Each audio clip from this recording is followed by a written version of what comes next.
जरूरी सूचना है आप सभी स्टूडेंट्स के लिए। स्टडी फॉर सिविल सर्विसेज का Android app Google play store में आ चुका है, उसको प्लीज तुरंत इंस्टॉल कर लीजिए। और अगर आप स्टडी फॉर सिविल सर्विसेज के सिर्फ ऐप से कोई भी कोर्स, कोई भी पीडीएफ परचेस करते हैं तो उसमें अप्लाई कूपन, अगर आप ज्ञान सर जो है आप उसमें अप्लाई करते हैं, ये कूपन कोड है, तो उसमें 20% फीस तुरंत माफ हो जाएगी। मतलब 20% डिस्काउंट तुरंत उसमें लग जाएगा। ज्ञान सर लिखना है, नॉर्मली ज्ञान सर, स्मॉल लेटर में है सब कुछ, कोई स्पेस नहीं, कोई कॉलम नहीं, सिर्फ ज्ञान सर, GYANSIR। इस तरह से अगर कूपन कोड लगाते हैं आप ऐप में बाई करने से पहले, जो अप्लाई कूपन वाले में आता है, तो 20% का डिस्काउंट तुरंत मिलेगा। वीडियो देखिए। तो दोस्तों, इससे पहले की वीडियो में हम लोगों ने यहाँ तक देखा था विटामिन बी का नाम होता है राइबोफ्लेविन। तो बायोलॉजी के इस वन लाइनर सीरीज वाली क्लास को हम लोग और आगे बढ़ाते हैं। आज इसका डे 3 है, अर्थात तीसरी वीडियो है ये। अगर आपने इससे पहले की 2 वीडियोस नहीं देखी है तो आप चैनल पर जाकर के देख लीजिएगा। यह क्लास सभी प्रकार के स्टेट पीसीएस एग्जाम और वनडे एग्जाम के लिए अत्यंत महत्वपूर्ण है। आप किसी भी कॉम्पिटिटिव एग्जाम की प्रिपरेशन कर रहे हैं, ये क्लास आपके लिए फायदेमंद साबित होगी। दोस्तों, अगर आप पीसीएस के कंप्लीट प्रिपरेशन के लिए टीम के पेड कोर्सेज से जुड़ना चाहते हैं तो इन दिए गए नंबर पर कॉल या व्हाट्सएप करके आप टीम के पेड कोर्स से जुड़ने की प्रक्रिया समझ सकते हैं। इसके अतिरिक्त ज्ञान सर का व्हाट्सएप नंबर है, आप यहाँ से व्हाट्सएप के माध्यम से भी जानकारी प्राप्त कर सकते हैं। प्ले स्टोर से स्टडी फॉर सिविल सर्विसेज का एप्लीकेशन इंस्टॉल करना ना भूलिएगा। दोस्तों, अगर आप एप्लीकेशन के माध्यम से किसी भी कोर्स को परचेस करते हैं और वहाँ पर कोड अप्लाई करते हैं ज्ञान सर, जिसमें कि सभी लेटर्स स्मॉल रहेंगे और कोई भी स्पेस नहीं होगा, तो आपको अप टू 50% तक डिस्काउंट देखने के लिए मिल सकता है। चलिए अब देखते हैं और फैक्ट्स को। यहाँ पर अगला फैक्ट दिया है, किस विटामिन में नाइट्रोजन होता है? विटामिन बी में नाइट्रोजन पाया जाता है। विटामिन बी ये एक विटामिन का पूरा समूह होता है जिसमें अलग अलग प्रकार के विटामिन आते हैं। जब हम लोग वर्गीकरण पढ़ेंगे तो यहाँ पर इसको विस्तार से समझेंगे। नियासिन, जो कि विटामिन बी कॉम्प्लेक्स ग्रुप का एक विटामिन है, की कमी से कौन सा रोग होता है? तो नियासिन की कमी से पेलाग्रा रोग होता है, याद रखिएगा।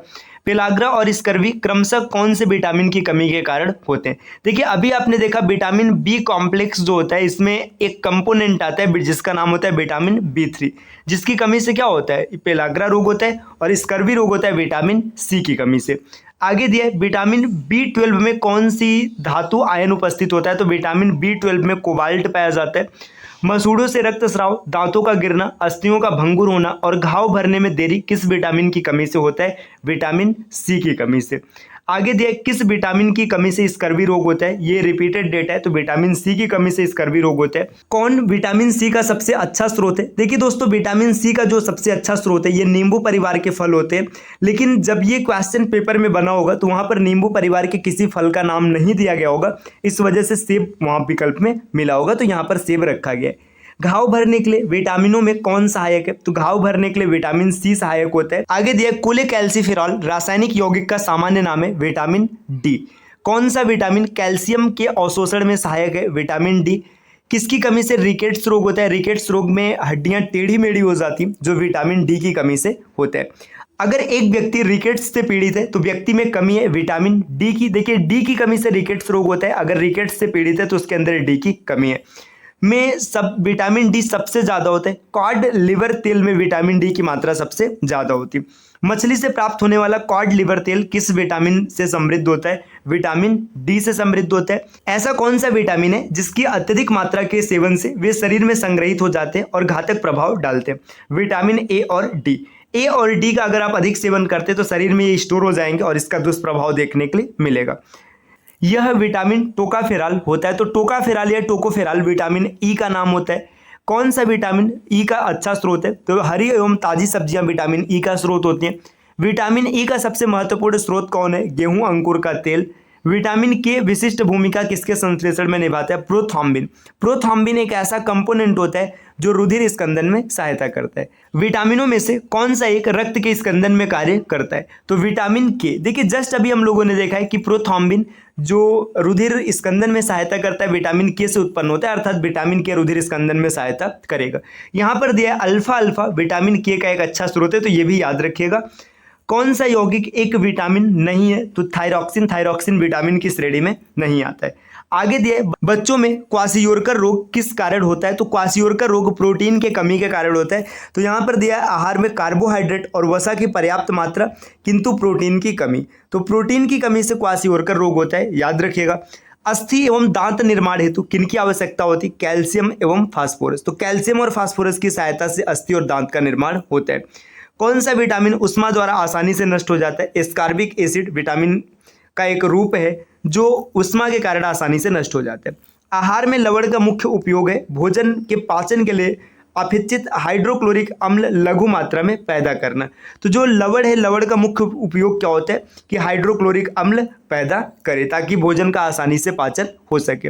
आयोडीन की कमी के कारण कौन सा रोग होता है? गंडमाला। देखिए, गंडमाला को घेंगा या गलगंड के नाम से भी जाना जाता है। यहाँ पर आगे दिया है घेंगा या गलगंड किसकी कमी के कारण होता है? आयोडीन के कमी के कारण।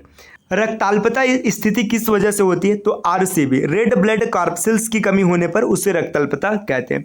लौह की कमी के कारण कौन सा रोग होता है? रक्ताल्पता, क्योंकि आरबीसी कम होगा तो लोहे की मात्रा भी कम होगी। लोहमयता एक रोग है जो श्वास के साथ क्या अंदर लेने से होता है? तो सांस के साथ लोहे के धूल अंदर लेने से लोहमयता रोग होता है।